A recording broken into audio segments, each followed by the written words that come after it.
I'm Linda Hayes, 57 years old. My farm was on fire. I seemed to have lost everything. I ran to my daughter, hoping she would help me through this difficult time. But she said, "Mom, looking at you like this makes me embarrassed in front of my boyfriend. You should go. He's coming." Then she slammed the door. Before we start the story, please tell me what city you are from and spread the story if you like it. It was 3 in the morning when I woke up choking. The bedroom was already glowing orange through the curtains.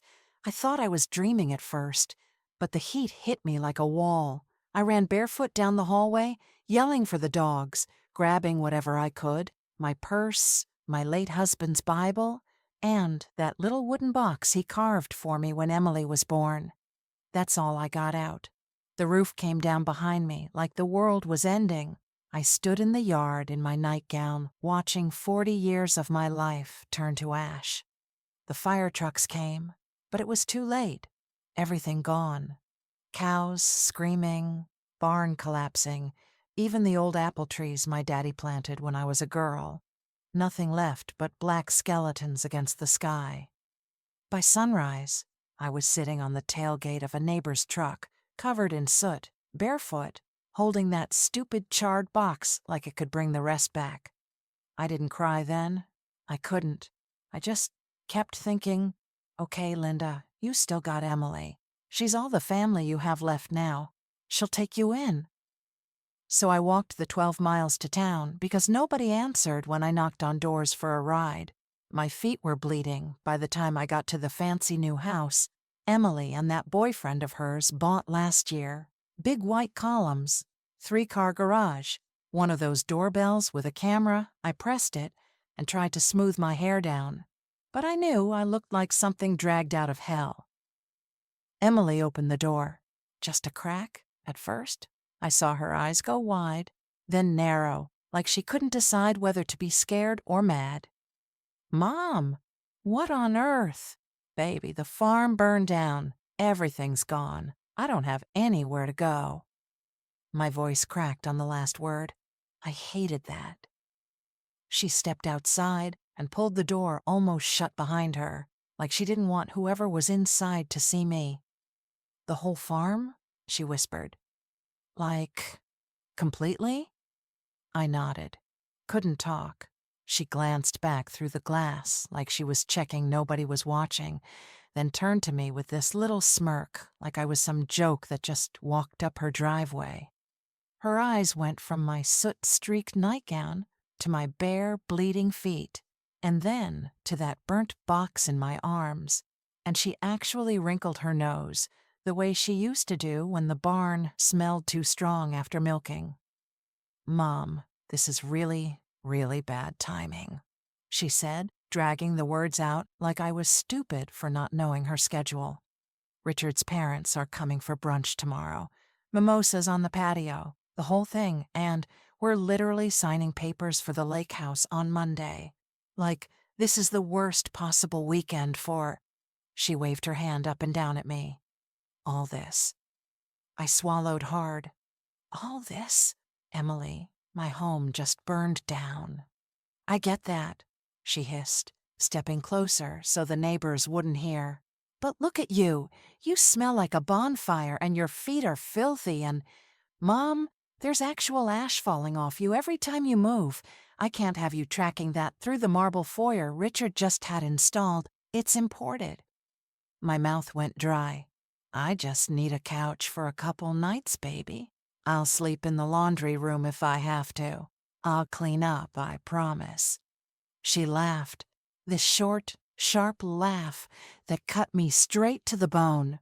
"The laundry room? Oh my gosh, no. Richard would have a fit.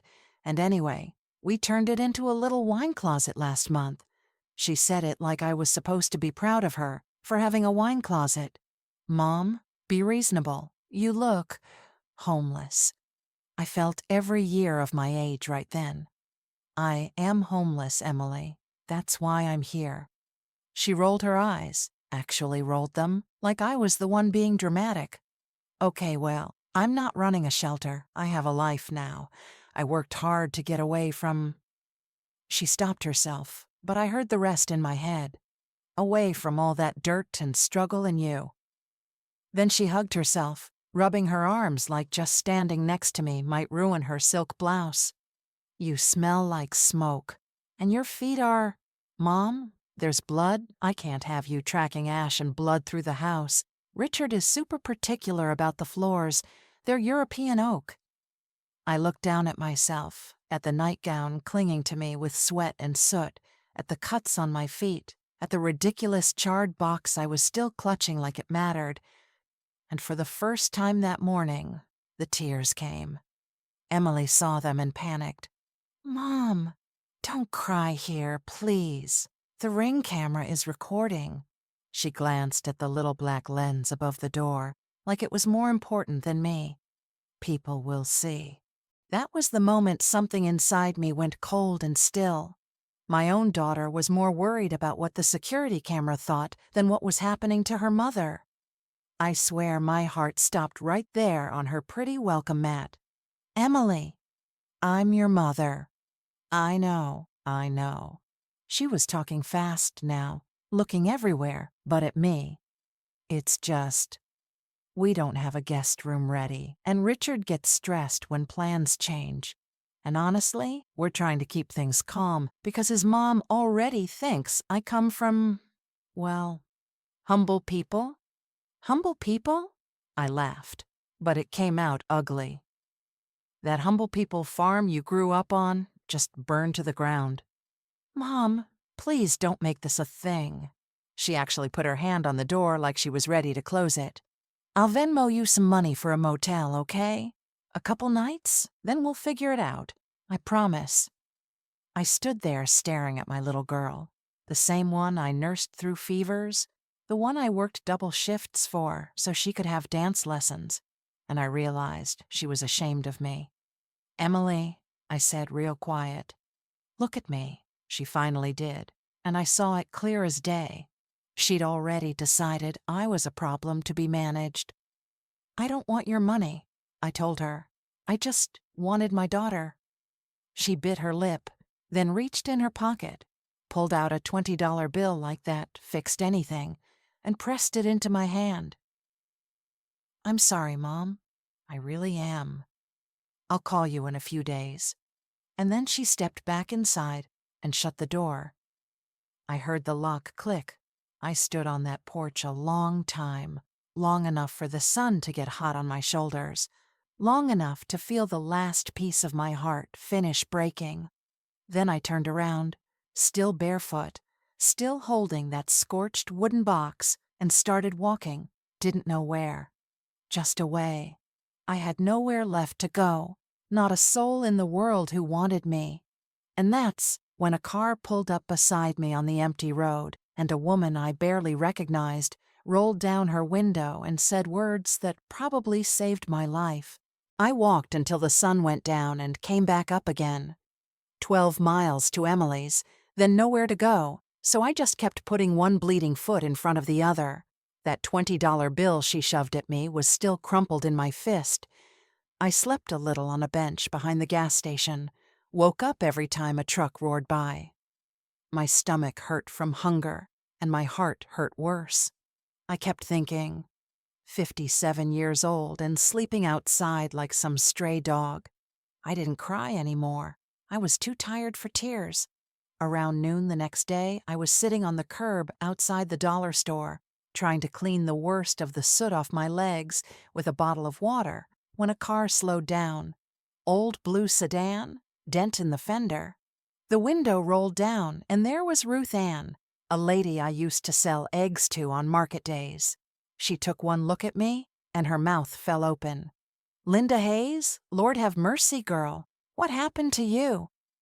I tried to smile. Didn't work too good.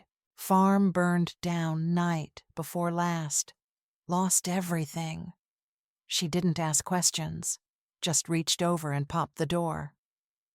Get in before you keel over. Ruth Ann bought me a cup of coffee and a biscuit at the drive-thru, then listened while I told her about Emily closing the door in my face. When I finished, she was quiet a long time. Then she said, Mrs. Cole over on Ridgeview is looking for somebody to help in the house and watch little Mason after school. Her last girl quit sudden.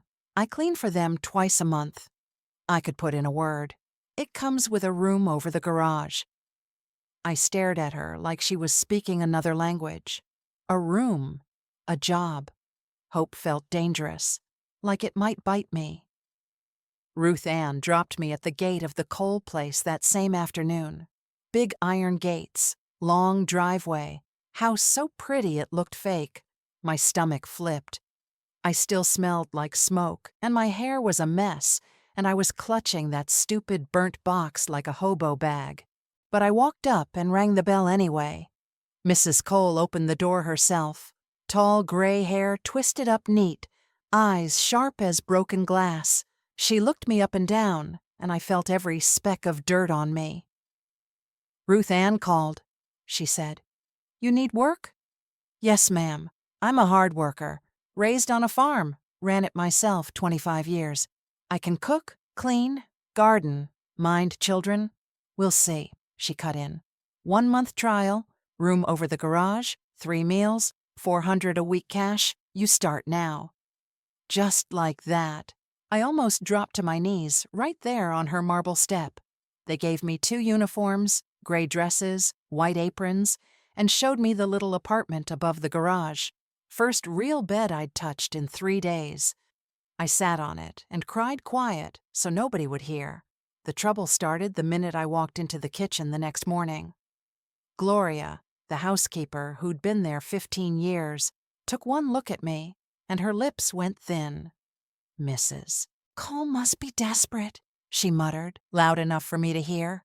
"Bringing in somebody straight off the street." I pretended I didn't hear and started scrubbing the breakfast pots. She watched every move like I was fixing to steal the silver. If I put a plate in the wrong cupboard, she'd snatch it out and slam it where it belonged. If I swept the floor, she'd come behind me with the vacuum. Little things, but all day long, like needles under the skin. The other staff watched and whispered. I kept my head down and worked twice as hard, hoping if I just proved myself, they'd ease up. I missed my cows. I missed my kitchen. I missed feeling like I belonged somewhere. By the end of the first week, I was bone-tired and heartsick.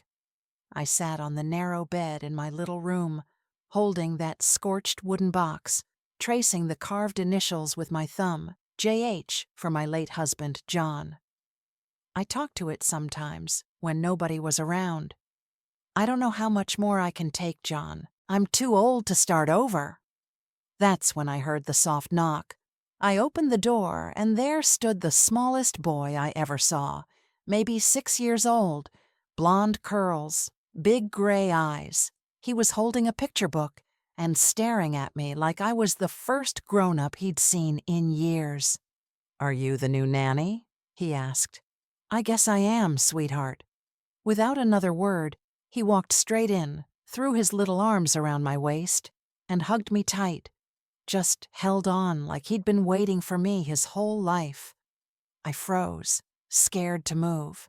Then I looked past him into the hallway, and there was Mrs. Cole, standing perfectly still, mouth open, eyes wide. She looked as shocked as if the walls had started talking. The little boy's arms were still locked around my waist when heavy footsteps came down the hall.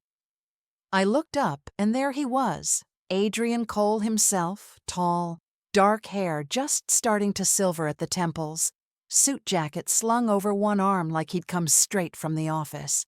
He stopped dead in the doorway, eyes moving from Mason, hugging me to that scorched wooden box I'd set on the table when the boy walked in. The burn marks looked ugly in the pretty lamplight. Mrs. Cole found her voice first. "Mason, honey, you don't even know this lady." But Mason just held tighter. "She smells like cookies and cows," he said into my apron, like that explained everything. I felt my face go hot. Adrian's gaze stayed on me, steady, quiet, the kind of look that makes you feel you've got no secrets left. Then he glanced at the box again, at the blackened carving of my husband's initials, and something shifted behind his eyes. Curiosity, maybe. Or suspicion. Hard to tell yet. Gloria didn't even wait for my first full day to be over before she started in on me. I'd just finished pressing Mr. Cole's white dress shirts, the ones that cost more than I used to make in a week selling eggs, and I thought I'd done a pretty fair job. I lined them up on the rack all neat, sleeves perfect, collars standing crisp. Felt a little pride, you know. First thing I'd done right since the fire. Gloria walked in, took one look, and let out this little snort. "That's how you press for rich people?" She snatched the first shirt off the hanger, turned the iron back on, and started doing the sleeves all over again, slow and dramatic, like she was teaching a class. See, they can tell if the crease is off by even a quarter inch. They send shirts back to the laundry in the city if they're not perfect. She never looked at me while she said it, just loud enough for the cook to hear and smirk. Next morning, I went to mop the kitchen, and the good Swiffer was gone. I hunted, high and low, finally found the ratty old string mop in the back of the broom closet, half the strings missing and gray with age. I used it anyway. Took me twice as long, and my back was screaming. When Mrs. Cole came through for her afternoon tea, Gloria was right behind her, pointing at the floor. "Still looks dull in the corners, ma'am. I told the new girl we have standards here." I opened my mouth and closed it again. What was I supposed to say? That somebody hid the only decent mop in the house? The bleach was the worst. I'd laid out my spare uniform the night before, pressed it myself, hung it on the back of my door so I'd be ready bright and early. Came back from putting Mason to bed, and the whole front was covered in big white streaks, like someone had flicked a brush full of bleach right across the chest. Ruined. The gray turned almost white in patches. I stood there, staring at it, feeling the tears push up behind my eyes. Gloria walked by my open door, slow, holding an empty bleach bottle. "Oh dear," she said, all fake surprise. "Looks like somebody was careless. These things happen when you're in a hurry, I suppose." Then she smiled, just a little twitch at the corner of her mouth, and kept walking. I had $43 left to my name after buying bus tokens and soap and a pair of cheap shoes that didn't quite fit. I walked to the uniform shop in town the next morning and handed over 28 of those dollars for a new dress. When I got back, Gloria was in the kitchen telling the cook loud enough for me to hear through the doorway. "Some people just don't respect other folks' property. Clumsy as a cow in a china shop." Every single day, it was something new. She'd move the silver polishing cloth so I'd waste an hour looking, then act shocked when Mrs. Cole noticed the forks weren't done. She'd tell me Mrs. Cole wanted the crystal washed by hand. Then tell Mrs. Cole I'd put it in the dishwasher on purpose. Little knives, over and over, until I started jumping every time I heard her footsteps. I swallowed it all, bit my tongue till I tasted blood some nights. Because where else was I gonna go? Back to sleeping on benches? Back to my daughter, who looked at me like I was dirt on her imported floors? No, I needed this job worse than I needed air some days. So I smiled when I wanted to scream, said, "Yes, ma'am," when I wanted to throw that bleach bottle right back at her, and kept my head down. But Lord, it cost me. Every smirk, every lie, every ruined thing, it carved another little piece out of what was left of me. Mason became my lifeline. Every afternoon, he'd drag me to the playroom, climb in my lap, and demand I read the same dinosaur book 10 times. When I tucked him in at night, he'd whisper, "Stay forever, Miss Linda." Those words kept me from packing my little suitcase more than once. A 6-year-old boy who barely knew me decided I was worth keeping. Imagine that. Mrs. Cole watched everything. She never said much, just appeared in doorways like a ghost, arms folded, eyes taking notes. I'd catch her studying how I folded towels, or how gentle I was cutting Mason sandwiches into triangles.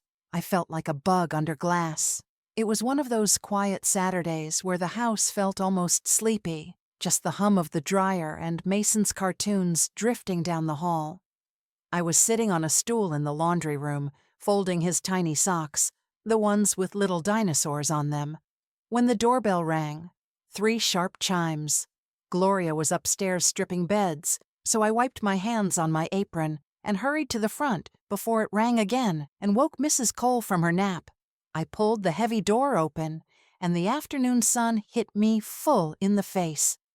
There stood Mr. Tompkins. Same faded overalls, same green John Deere cap pulled low, only now the bill was cracked, and the color was sun-bleached almost white. He was holding that cap in both hands, turning it round and round like he was nervous. When he saw it was me, his eyes went wide, and he took a half-step back. "Linda Hayes? Lord, girl, it really is you." His voice cracked. "Been driving all over creation trying to find you. Folks said you just disappeared after the fire." I couldn't find words at first. Just seeing somebody from before, somebody who knew the farm when it was whole, who'd waved at me every morning when I fed the cows, felt like a punch in the chest. He glanced over both shoulders, then leaned in closer. Voice dropped low. "I'm real sorry about what happened. Worst thing I ever saw. Driving past the next day and it all black like that. But listen, honey, there's something I can't shake." He swallowed hard. 3 different nights, maybe 4, right before the fire, I saw a dark pickup truck parked down by your back 40. Way back where the old logging road comes in. No lights on, just sitting there. I'd be coming home late from my sister's in Millersville, and there it was. Same truck every time. Out-of-state plates. Thought it was Tennessee, maybe Georgia. Couldn't read clear in the dark. Never saw who was in it, but it gave me the creeps. My knees went weak. I grabbed the edge of the door frame to keep from sinking straight down on the marble. "You sure it was my place, Mr. Tompkins? 100%? "Positive. I know every inch of that road. Even wrote the tag number down on an old receipt soon as I got home one night. Stuck it in my glove box. Meant to call you, but then the fire happened and, well, I figured the sheriff would have asked me already." He looked ashamed. "I should have come sooner. I couldn't breathe right. My farm didn't just burn. Somebody was watching it. Planning. Waiting." He reached out like he wanted to pat my arm, but stopped short, hands twisting that poor cap again. "If you need that plate number, I'll dig it out tonight. Just say the word." I managed to nod, thank him, promise I'd tell the right people. He put the cap back on, gave me one sad little salute, and shuffled back to his truck. I closed the door, real quiet, and stood there with my forehead pressed to the cool wood, feeling the world tilt under my feet. Somebody had been on my land, night after night, right before everything I loved turned to ash, and now I was starting to wonder if the fire was an accident at all. That same afternoon, Mrs. Cole sent me out to the greenhouse with a tray of half-dead orchids. "See what you can do," she said, tone flat. I knew it was a test. I spent 2 hours repotting, trimming rot, whispering to those plants, like I used to talk to my heifers. Didn't think anybody noticed. I was wrong. I came back inside carrying the empty tray and heard voices in the sunroom, Adrian and his mother. I didn't mean to eavesdrop, but Adrian was holding one of my old farm journals I'd pulled out of the wooden box to look for seed records. I must have left it on the table when Mason dragged me off to play. He was flipping pages slow, eyebrows up. "Mother, listen to this. She's got detailed crop rotation schedules going back 20 years, soil test results, organic pest control formulas I've never even seen in academic papers. This isn't some hobby gardener. This woman ran a serious operation." Mrs. Cole made a little humming sound, still watching me through the glass door, even though she couldn't have known I was there. I slipped away before they saw me, heart hammering. Adrian Cole had just figured out I wasn't who I pretended to be. just a broke widow looking for housekeeping work. I was a farmer who'd lost everything. And now he was going to start digging. Later that night, while I was hunting for a lost sock under Mason's bed, my fingers brushed a folded piece of paper tucked inside that wooden box. I pulled it out and unfolded it under the lamp. It was the note Emily wrote me 5 years ago. Mom, I promise I'll pay back every penny of the $40,000 once Richard's business takes off. Love you always. The paper was worn soft from me reading it too many times, waiting for money that never came. I sat there staring at my daughter's pretty handwriting until the words blurred. Tomorrow, Adrian would start looking into my past, and sooner or later that note, and everything else, was going to come out. I knew the digging had started the morning I caught Adrian in his study at dawn. I'd come down early to start coffee, before anyone else stirred, and there he was, tie loosened, sleeves rolled, light from the computer screen, turning his face blue. Papers were spread across the desk like a map.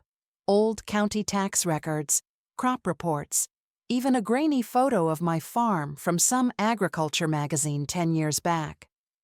My name was circled in red on half a dozen pages. He looked up, startled, then shut the laptop quick. But not quick enough. I saw my whole life laid out like a puzzle he was trying to solve. He started asking gentle questions after that. Linda, where'd you learn to rotate soybeans like that? Or, you ever think of patenting that compost mix? I answered short, kept my eyes on whatever I was scrubbing. Truth was, I was scared. Once he knew who I really was, successful farmer, not broke nobody, the questions would get sharper. And Emily's name was tangled all through my past like kudzu. Mrs. Cole watched closer too. One morning she handed me a key to the glass greenhouse and said, "Those roses are dying. Do whatever you want with them. If they're dead by next month, we rip it all out." I knew another test when I saw one. Those roses were her pride. Prize hybrids, her late husband imported from England. They'd been sickly for 2 years, yellow leaves, black spot everywhere. I spent every free minute out there, repotted them in my own soil mix, trimmed the canes hard, brewed up nettle tea and horsetail ferment like my grandmama taught me. Talked to them too. Couldn't help it. Told them about the fire, about Emily, about how sometimes you have to cut a plant back almost to death so it can grow again. 3 weeks later, the first fat red buds showed up. By the end of the month, the whole wall was exploding in bloom, perfume so thick you could taste it. Mrs. Cole walked in one afternoon, stopped dead, and for the first time since I'd met her, the woman smiled with her whole face. That should have been the sweetest day I'd had since the fire. Those roses blooming like a miracle everybody could see. Instead, it turned into the day Gloria decided to bury me for good. I was walking through the hall with an armful of the reddest blooms you ever saw, heading to put them on the dining table, when I heard her voice floating out of the kitchen loud and clear, like she'd been waiting for me to get close enough. Mark my words, that woman is after Mr. Adrian. I've seen it with my own eyes. Every time he walks in a room, she lights up like a Christmas tree, batting those eyelashes, finding some excuse to touch his arm when she hands him coffee. "Oh, Mr. Cole, let me get that for you." Please, she's 40 years too old and smells like fertilizer. But greed don't care about age. She came here with nothing but soot on her dress, and now she thinks she can smile her way into his wallet and his bed. Women like that are all the same. Poor one day, gold digger the next. The cook laughed like it was the funniest thing she'd heard all year. Another voice, one of the maids, chimed in.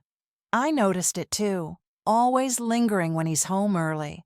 Probably thinks if she gets him in the sack, Mrs. Cole will pay her to disappear with a nice fat check. I stood frozen in the hallway, roses trembling in my arms, thorns pricking through my sleeves. My face felt on fire. By lunch, the gardener was smirking at me across the yard. By afternoon, the driver asked if I needed a ride. Downtown to look at wedding dresses. Even Mason's little tutor, barely 20, gave me a knowing look when I brought in his afternoon snack. Every room I walked into went quiet the second my foot crossed the doorway. Heads together, whispers, little smirks. Mrs. Cole passed me on the stairs, and her eyes slid over me like I was something dirty on her clean floor. All the trust I'd earned with those roses turned to smoke in one afternoon. I waited until the house was asleep. Then I sat on the edge of my narrow bed and counted every dollar I had left in the world, laid out in neat piles on the quilt. $87.32, enough for a bus ticket to anywhere, and maybe 1 month in the cheapest motel I could find. My hands shook so hard, the coins rattled. I started folding the gray uniforms, smoothing each one like I was saying goodbye to the last bit of dignity I had left. Tears kept falling on the fabric, leaving dark spots. I couldn't stay where people thought I was trying to crawl into a married man's bed just to survive. I'd rather sleep under a bridge than live with that kind of shame. That was the night I decided to leave for good. I was zipping the suitcase when the door flew open and Mason ran in wearing his dinosaur pajamas, face red and streaked with tears. He threw himself at my legs and wrapped his arms so tight I almost fell over. "Don't go, Miss Linda. Please don't leave me." He was sobbing so hard his whole body shook. "Gloria said you're going away forever and I don't want you to. You're my best friend." I dropped to my knees, and he climbed straight into my lap, burying his wet face in my neck. His little heart was hammering against mine. I looked at that open suitcase, at the neat stacks of clothes that were all I owned in the world, and something in me cracked wide open. Over his curls, I saw Adrian standing in the doorway, one hand still on the knob, watching us with an expression I couldn't read, and on the table behind him, peeking out of my wooden box where I'd left it open, was the notebook I'd been scribbling in during lunch breaks, pages full of sketches for a new farm, budgets, crop plans, everything I dreamed of starting again one day. He'd seen it, all of it. And tomorrow, one of my old farmhands, Joey, was coming by, looking for work, which meant more pieces of my past were about to walk right through the front door. Mason was still clinging to me, face buried in my neck, when Adrian stepped all the way into the room. He didn't say a word at first, just looked at the open notebook on my little table, the one I'd been writing in every spare minute. Pages full of sketches, new barn layouts, organic berry fields, a little farm store with a porch. My silly dream I thought nobody would ever see. His eyes moved slow across my careful numbers, the cost breakdowns, the soil plans.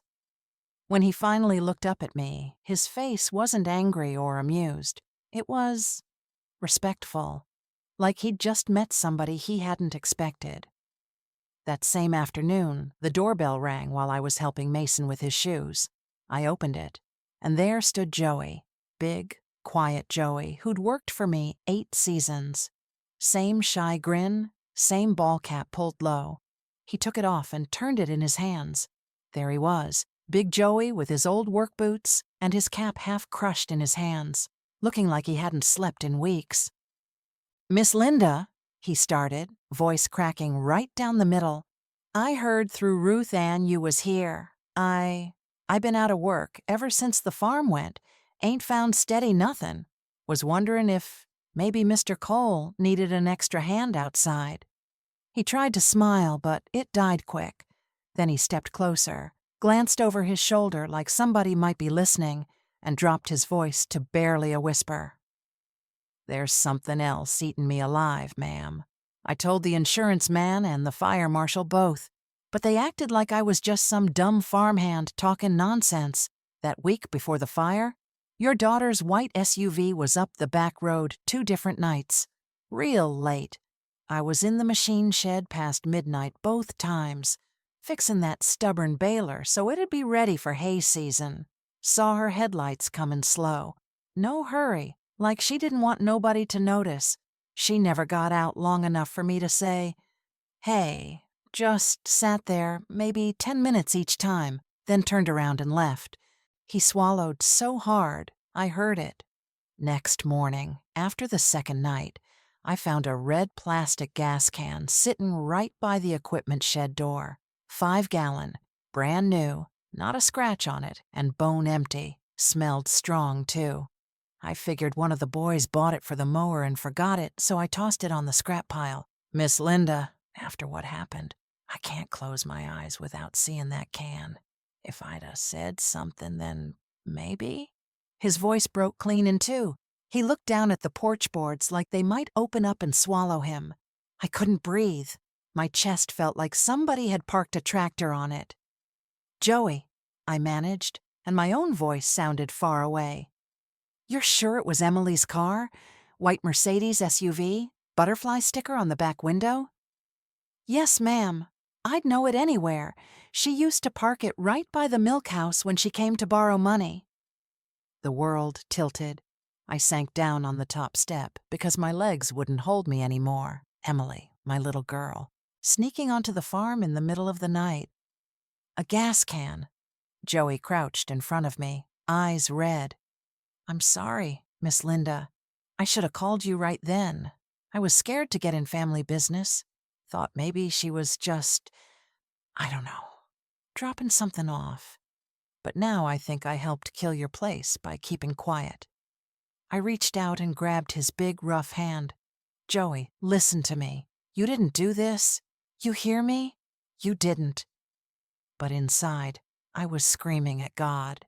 Please let him be wrong. Please let it be anybody else, not my baby. He nodded, but the guilt stayed all over his face. I thanked him, voice shaking. Promised again I'd tell the right people. He put his cap back on, slow, gave me one last heartbroken look, and walked back to his rusty truck. I stayed on that step a long time after he left, hugging my knees, rocking like I could rock the truth away. Emily's car. Emily's gas can. Emily. And right then, I knew Adrian had heard every word from the hallway shadows, because when I finally looked up, he was standing there watching me with eyes that said the digging had just gone deeper than either of us wanted. Adrian overheard every word from the hallway. Later that day, he found me in the greenhouse mixing compost. He rolled up his sleeves and started helping without asking, something I'd never seen him do. I showed him how to read the temperature with the back of his hand, how to turn the pile so it breathes. He listened like a student, asked smart questions. When we stepped back, both of us sweaty and smelling like earth, he said real soft, "Linda, you could teach university professors a thing or two. I've never seen anybody bring plants back like you do." For the first time since I'd lost everything, somebody looked at me and saw the woman who used to run 400 acres, not the broke widow scrubbing floors. Mrs. Cole changed too. She started asking my opinion about the orchard, invited me to sit with her on the porch after Mason was asleep. One evening, she poured me tea in a real china cup, not the staff mugs, and said, "My husband always said you can tell a person's character by how they treat what can't talk back. Plants, animals, children. You've got good character, Linda." I almost cried into my tea, but Adrian kept digging. Every day there were new papers on his desk, new phone calls. I caught him once with the fire marshal's report spread out, highlighter in hand. I finally cornered him in the study. "Adrian, please. Some things are better left buried. My daughter, whatever she did or didn't do, she's all the blood I got left. Just let it go." He looked at me a long time. "Linda, somebody meant to hurt you. I can't let that stand." That night he stayed in his office till the early hours.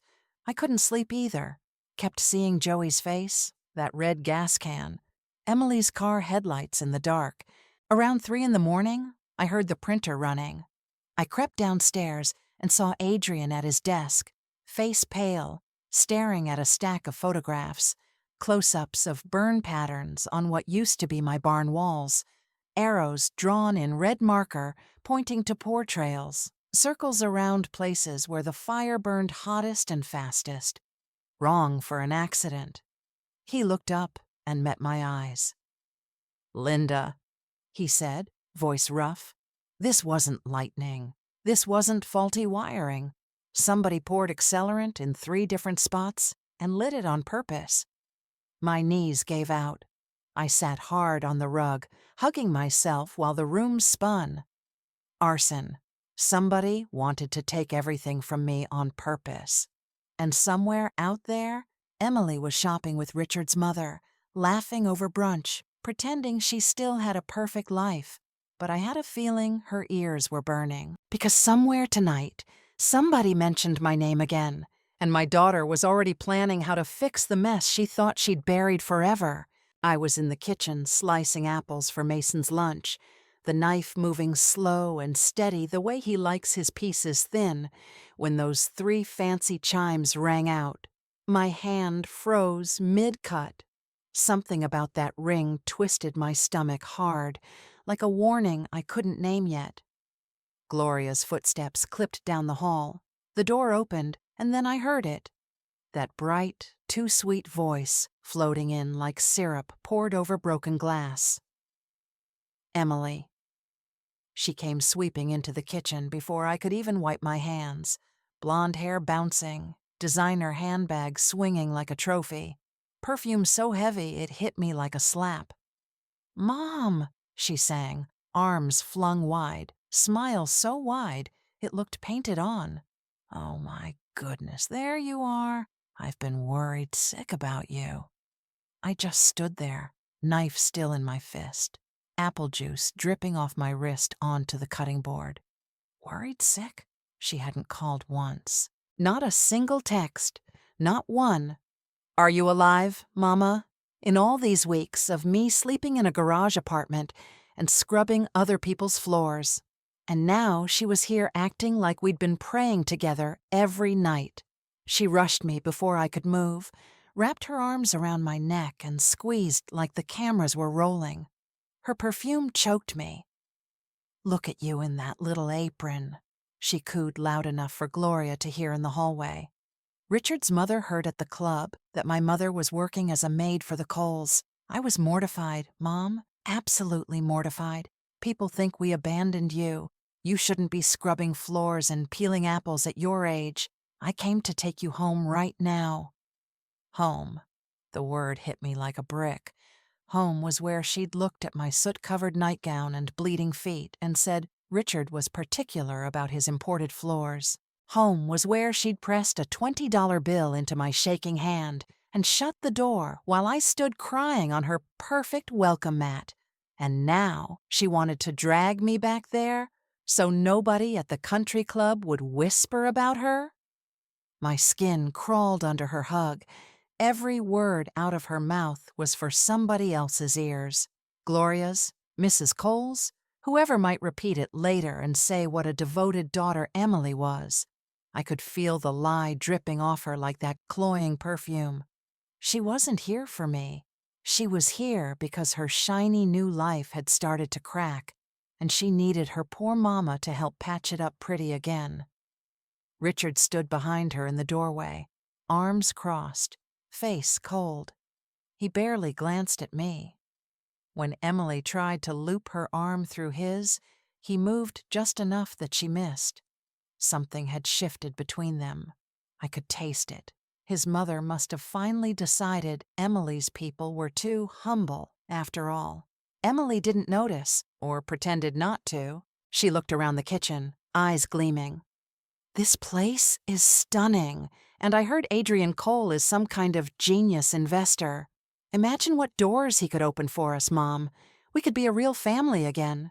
Post pictures together, show everyone how close we are."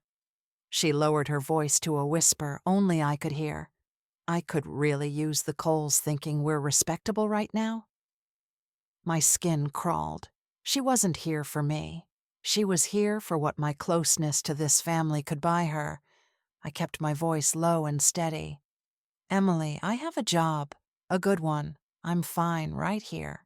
Her smile tightened. Don't be stubborn. You belong with your daughter. Then louder, for the benefit of Mrs. Cole, who had just walked in. I just want to take care of my mother. Family first, right? Mrs. Cole lifted an eyebrow but said nothing. Mason ran in, took one look at Emily, and hid behind my legs. Smart boy. The next days were pure torture, the kind that grinds you down slow. Emily started showing up every single afternoon at 4 o'clock sharp, right when Adrian's car turned into the driveway. She'd glide in with 2 fancy coffee cups, a stack of glossy magazines she never read, or some little gift she'd clearly grabbed from the gas station on the way. Cheap scented candles, a box of chocolates with the price sticker half scratched off. Things she never bothered with when I still had a roof to give her. She'd plant herself on the porch swing in her tight dresses and high heels, swinging just enough to make the chains creak, laughing at nothing loud enough for the whole yard to hear. The second Adrian stepped out of his car, she'd jump up, coffee extended like an offering. Mr. Cole, you simply have to tell me about that merger everyone's talking about. I've always been fascinated by finance. Fascinated. Emily, who used to roll her eyes when I tried to teach her how to balance the farm books. She'd tilt her head, twirl her hair, touch his arm when she laughed. Made my stomach turn every time. Richard stopped coming at all. One afternoon, I was weeding the flower beds and heard her on the phone out by the gate, voice shrill and shaking. Damaged goods? That's what your mother called me? Because my mom lost her farm? I have worked so hard to fit into your world, Richard. Then quieter, pleading. If people see me taking care of her now, it fixes everything. Just give me a little more time. She hung up crying, but 10 minutes later, she was back on that swing, smile glued on, waiting for Adrian like nothing happened. I couldn't stand it. Every time she reached for me. Mom, let me fix your hair, Mom. Sit with me, Mom. Smile for this picture. I found another chore, dusting baseboards that were already clean, folding towels for the 3rd time, suddenly needing to check the oven timer across the house. I kept my answers short, my eyes on the floor. I'm fine, Emily. Busy right now. Maybe later. My hands shook when I said it, because part of me still ached for the little girl who used to run to me when she skinned her knee. But the bigger part heard that lock click again, felt the cold of that night on my bare feet, and I stepped back every single time.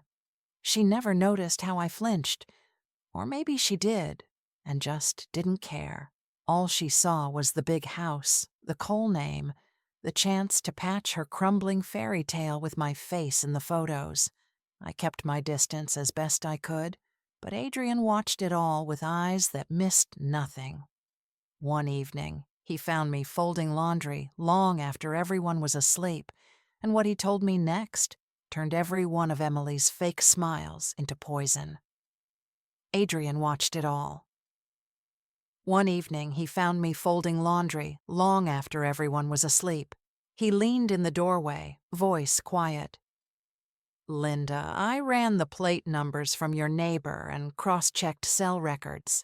Someone used a burner phone registered near your daughter's address to call a known arson for hire 2 days before the fire. Same night, Joey saw her car. The basket slipped from my hands, shirts scattered across the floor. He kept going, gentle but firm.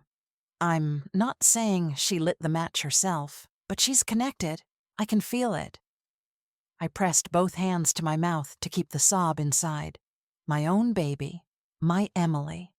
And somewhere across town, Emily was already on the phone, asking real estate friends how much my burned land might be worth now that the insurance was talking big payout.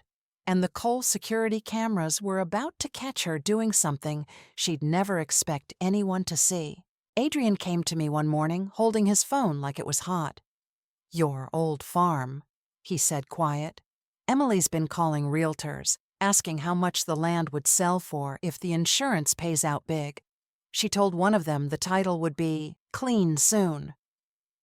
My knees went weak. That same afternoon, he showed me the security footage on his laptop. Emily slipping through the side gate after dark 2 nights ago, heels in her hand so they wouldn't click, letting herself into the house with the spare key Mrs. Cole keeps under the frog statue. She went straight to Adrian's study, rifled drawers, photographed papers with her phone. The camera caught her face clear as day, panicked, greedy, nothing like the sweet girl who'd been bringing me coffee. Mrs. Cole saw the footage too. Instead of calling the police the second she saw that footage, Mrs. Cole waited. The very next afternoon, when Emily floated in all sunshine and perfume, Mrs. Cole greeted her like nothing had happened, led her to the sunroom, and poured 2 cups of her best Darjeeling in the rose-patterned china she saves for special occasions. "Dear Emily," she began, voice soft and sweet as fresh cream, "Adrian tells me you have the cleverest business mind. I've been thinking of putting a little money into something charming and family-run. Perhaps you and your mother could open a boutique farm together on her old land? Nothing too taxing. I'd be happy to invest $250,000 to get it started. All you'd really need is the property itself." She lifted her cup and smiled over the rim, slow and satisfied, like a cat who already swallowed the canary. Emily's eyes went wide and shining, dollar signs practically flashing in them. She leaned forward so fast the tea sloshed. "Mrs. Cole, that is beyond generous. Oh my goodness, yes. The land is basically Mom's anyway. Once the insurance pays out, and they're talking a huge settlement because of the house and equipment, we could clear the rubble in a week. Greenhouses, a flower barn, the cutest little wedding venue you've ever seen.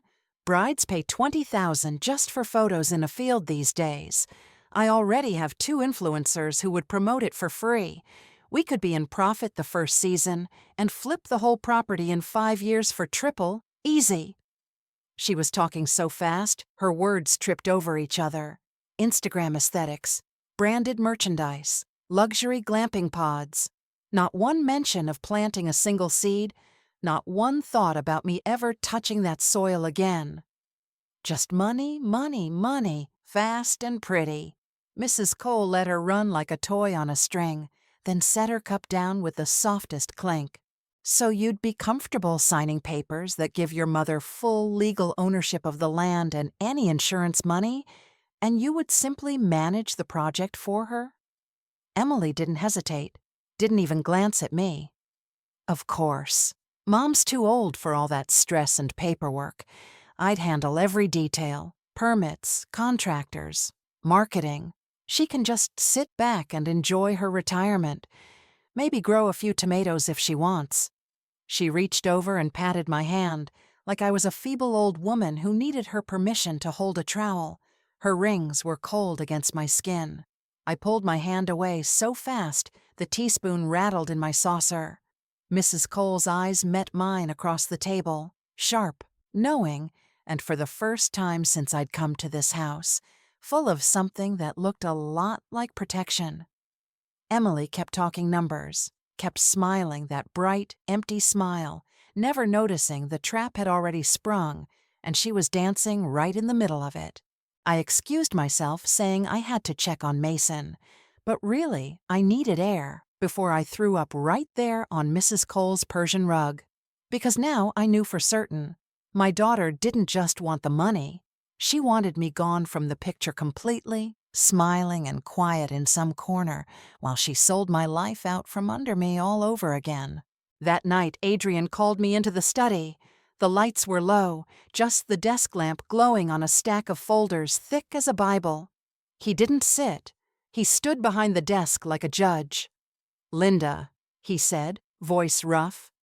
"We got the phone records. The burner that contacted the arsonist was bought with a credit card traced to a gas station Emily uses. Same night, she was on your farm. There's security footage from the gas station. She's on camera buying that red gas Ken Joey found. And the man she hired?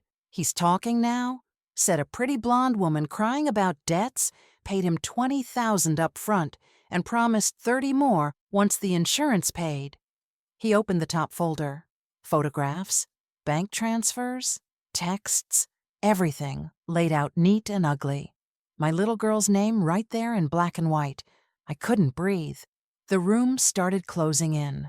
Adrian kept talking, gentle, but every word was another nail. Emily hired someone to burn my life down. My baby tried to kill everything I'd worked for because she wanted money faster.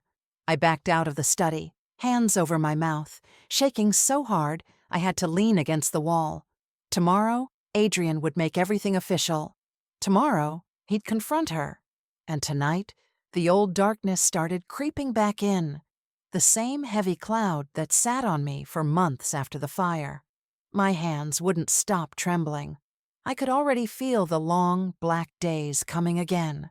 Adrian was already waiting for me in the study when I came down that night, hands shaking so bad I had to grip the banister to keep from falling. The room smelled like coffee gone cold and printer ink. Every lamp was on, but it still felt dark. Papers covered the big oak desk like a crime scene. He didn't sit. He just looked at me, eyes tired and sorry all at once. "Linda, sit down. I'm only going to say this once, and then we decide what happens next." I sat. My legs wouldn't have held me much longer anyway. He laid it out plain. The man Emily hired had rolled over completely, gave dates, bank transfers, even the voicemail she left crying about how the farm was holding her back. The $20,000 down payment came from the same account she'd been hiding from Richard. The gas can had her prints. The burner phone was bought with her credit card. Every piece fit together like a puzzle I never wanted to see finished. When he slid the photograph across the desk, Emily on camera at the gas station, red can in her manicured hand, I made the awful sound I'd made the night the roof fell in. Only this time, there was no smoke, just truth burning me alive. Adrian kept talking, gentle but steady. "We can do this quiet or we can do this loud. Either way, she's not walking away clean." I couldn't breathe. I folded forward, arms wrapped around my stomach, rocking like I could rock the pictures away. "No," I whispered. "Please, Adrian, no. She's my little girl. She's all I have. We can fix this quiet. I'll make her pay it back. I'll make her stop. Just don't ruin her life. She'll have nothing. She'll hate me forever, and I already lost her once. I can't lose her again." I was begging now, tears running hot down my wrists. The old darkness rushed in, the same heavy fog that kept me in bed for weeks after the fire, the same voice that told me I deserved to be left with nothing. My hands shook so hard the chair arms rattled. Mrs. Cole walked in then, quiet as a shadow. She didn't say a word at first. She just came around the desk, pulled me up out of the chair, and held me like my own mama used to when the world got too big. Her arms were thin but strong, and she smelled like roses and steel. "Linda," she said against my hair, "you are not losing a daughter tonight. You're gaining justice, and you're gaining us. We are your family now, the one that doesn't throw you out when you have nothing left." I cried into her shoulder until there was nothing left but hiccups and shaking. Adrian waited until I could stand again. Then he spoke soft but firm. "We're not sending her to prison, Linda. Not if she faces what she did. But she has to face it, and she has to face you." He picked up an envelope from the desk, heavy cream paper, gold coal crest on the back. Inside was a single card, typed neat and formal. "Dear Emily, Mrs. Cole and I would like to discuss a significant business collaboration involving your mother's property and future agricultural ventures. Please join us tomorrow at 11 a.m. for brunch and signing. We believe this could change all of your fortunes. Sincerely, Adrian Cole." He sealed it while I watched, hands still trembling. Then he looked at me, steady and sure. Tomorrow, she walks in thinking she's about to become rich. Instead, she's going to sit at that table with a contract in front of her that isn't what she expects at all. Mrs. Cole squeezed my hand one last time. And we'll be right there with you, dear.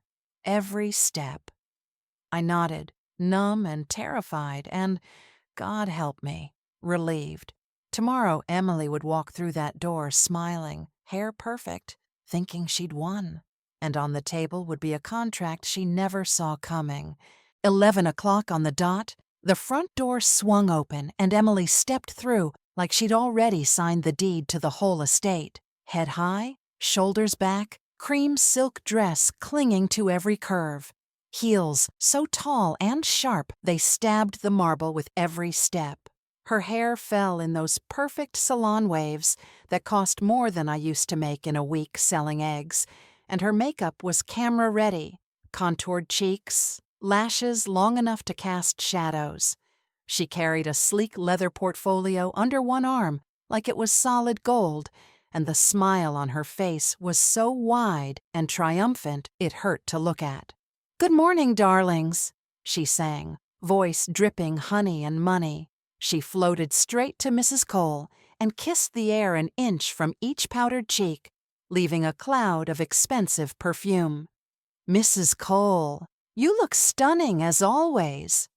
Then she turned to Adrian, extended one manicured hand like she was greeting the president, and let her fingers linger just a second too long in his. "Adrian, I cannot tell you how thrilled I am. This partnership is going to be legendary." Finally, she glanced at me, barely, and gave the quickest side hug, the kind that doesn't actually touch. "Mom, sit by me. You're going to love this." She practically danced to the dining table, hips swaying, eyes shining like she could already see her name on the letterhead. The thick contract sat waiting in the exact center. Rich cream pages, heavy gold-embossed cover, a Mont Blanc pen laid across it like a coronation crown. Emily's breath caught when she saw it. Her fingers actually shook with greedy little tremors as she reached out, nails painted the color of champagne, ready to flip it open and claim her kingdom. She never noticed the manila folder hidden underneath, never saw the storm that was about to wipe that smug, shining smile clean off her face. Poor thing thought she was walking into her victory parade. She had no idea she was marching straight into her own funeral. Adrian didn't let her fingers so much as brush the gold cover. He slid one steady hand over the contract, blocking it completely, and set a plain, ugly manila folder right on top like he was covering a coffin lid. "Before we sign anything," he said, voice low and calm, the way preachers talk on Sunday when they're about to read the hard verses, "there's something you need to see." He flipped the folder open and started laying the evidence out, slow, deliberate, one damning piece at a time. First came the gas station photograph, blown up crystal clear, Emily at pump number 3, red plastic can in her manicured hand, looking over her shoulder like she already knew she was being wicked. Thud. Then the bank transfer, $20,000 to an account belonging to a man with a rap sheet longer than my old farm driveway. Thud. Then the text messages printed large enough for everyone to read. "I just need it gone fast. Insurance will cover everything." Thud. Then the arsonist's signed confession, complete with the voicemail transcript where Emily's voice, my little girl's voice, cried, "Just make sure the house burns too." Every sheet hit the polished table like a hammer on a nail. The silverware rattled. The chandelier seemed to shiver. In the dead quiet, each soft thud sounded like a gunshot going straight through Emily's pretty lies. Her smile froze solid, lips still curved, but eyes wide and glassy. The color drained out of her face so fast the makeup looked like a mask sitting on bone. Her chest started rising and falling too quick, like a trapped bird. Adrian never raised his voice. You paid $20,000 to have your mother's farm, her home, her entire life, burned to the ground. You thought the insurance money would buy you out of the hole you dug and keep your rich friends from finding out who you really are. Emily's laugh came out high and cracked, the sound of porcelain breaking. That's insane. That's absolutely insane. Someone is setting me up. Photoshop. Forged signatures. Mom? She spun toward me, eyes pleading, mascara already smudging. Mom, tell them this is crazy. Tell them you know me. Tell them I could never. But the next photograph was already sliding across the table. Emily in the coal study at midnight, phone flashlight glowing while she photographed Adrian's private files. And the one after that, Emily slipping through the side gate, heels in her hand so nobody would hear. There was nothing left for her to stand on. The floor had opened up underneath her, and she was falling with everyone watching. Fast, Mrs. Cole leaned forward, voice soft but sharp as a scalpel. We have you on camera buying the gas can, dear. We have your fingerprints. We have the man you hired on video, saying a pretty blonde crying about debts paid him in cash. Shall we play the footage? Emily's mouth opened, closed, opened again. No sound coming out at first, just little panicked gasps like a fish flopping on dry land. Then the words tumbled out too fast, tripping over each other. I was buying gas for Richard's boat that night. Somebody must have stolen my card, cloned it. I don't know. I reported it missing, I swear. Mom? She reached across the table, fingers clawing for my sleeve. Mom, you know me? You know your little girl. You know I could never hurt you. Never? My throat filled with the same hot ash I tasted the night the barn collapsed. I couldn't have spoken if I tried. All I could do was stare at the stranger wearing my daughter's face. Mrs. Cole didn't even blink. She slid one last photograph forward with 2 fingers, the way you'd push away something dirty. It was Emily in grainy black and white, barefoot, in the coal study at 12:47 a.m. Phone flashlight glowing under her chin while she photographed page after page of Adrian's private files. The date stamp burned white in the corner. And this, Mrs. Cole said, voice soft as silk and twice as strong. This was you making certain we wouldn't discover what you'd done, wasn't it, darling? Emily stared at the picture like it might bite her. Then she exploded out of her chair so hard it screeched across the hardwood and toppled backward. This is harassment. This is entrapment. You can't just ambush me like this. I'm calling my lawyer right now. She fumbled for her phone, hands shaking so badly she almost dropped it. Adrian leaned back, calm as winter. Call whoever you'd like, Emily. The district attorney received identical packages this morning, along with the arsonist's full cooperation. He's already in custody and singing your name loud enough to reach the back row. He folded his hands on the table, not a trace of anger, just cold, clean truth. So the only question left is simple. Do you face formal charges, or do you sit back down and face your mother? The phone slipped from her fingers and clattered onto the hardwood. For one long second, the only sound was her breathing, fast and shallow, like she'd just run a mile from something chasing her that she could never outrun. Then the fight went out of her all at once. Her knees buckled. She caught the edge of the table to keep from falling, nails scraping the polished wood, and the first broken sob tore out of her throat. Emily looked at me then, really looked, and whatever she saw in my face made her crumple back into the chair. The mask fell clean off. Tears started pouring, mascara running black rivers down her cheeks. She reached for my hand across the table, knuckles white. Mom, please. I was drowning. Richard was leaving. I owed people money. I never meant for anyone to get hurt. I thought the house would be empty. Please, Mommy, tell them it was a mistake. Tell them you forgive me. You're all I have left. Don't let them take me away."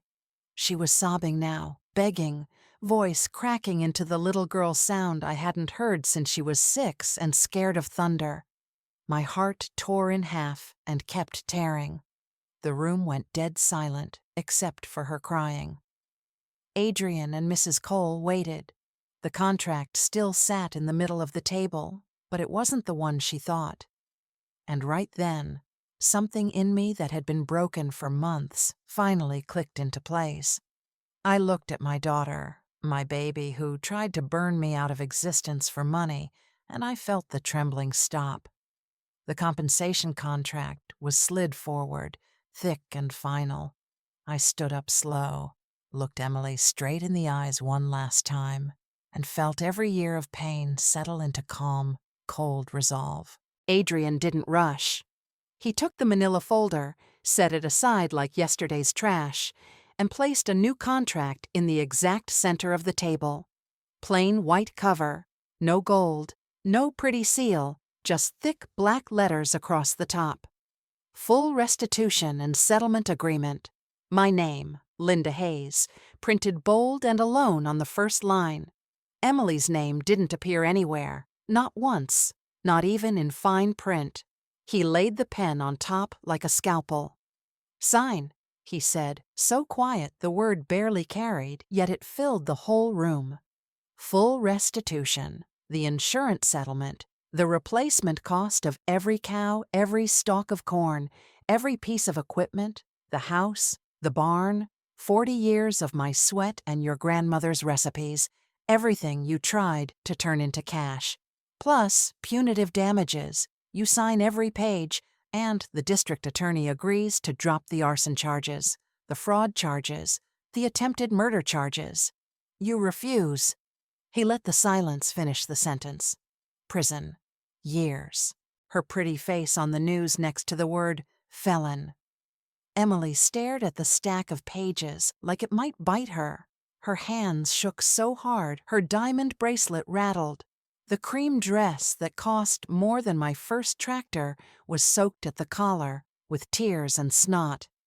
Mascara ran in black rivers down cheeks that used to glow in wedding magazine selfies. She looked small suddenly, smaller than I'd ever seen her. She reached for the pen, then pulled back, like it burned. "Mom." Her voice cracked raw, nothing left of the syrupy confidence that walked in here an hour ago. "Mom, please, don't make me do this alone. I'm your daughter. I'm still your little girl. If I sign this, I have nothing. Richard already left. They'll take the car, the apartment, everything. I'll be ruined. Please, Mommy, tell them we can work it out some other way. I'll pay you back, I swear. Just don't let them do this to me."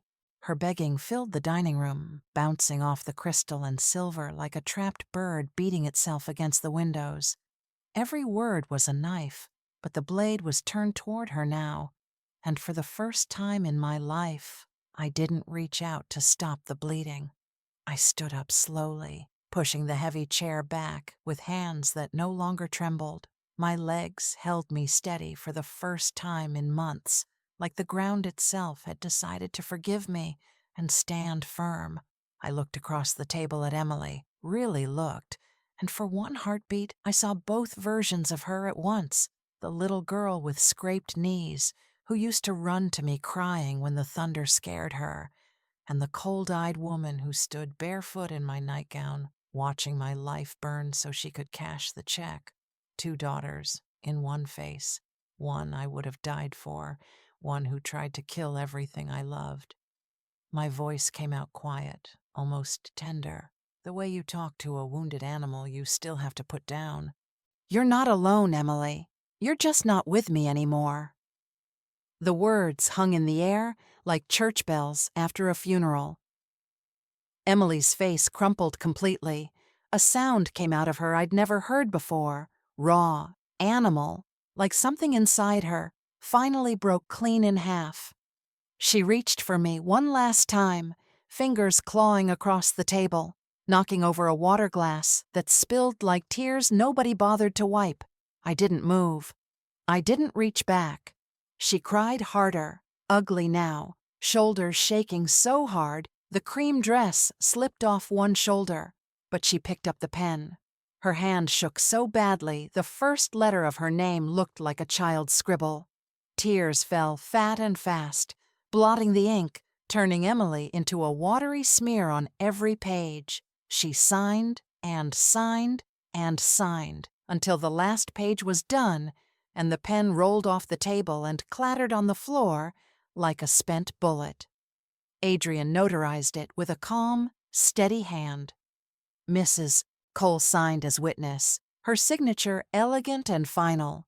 Just like that, the farm was mine again, paid for in full with my own daughter's future, her credit, her name, her freedom.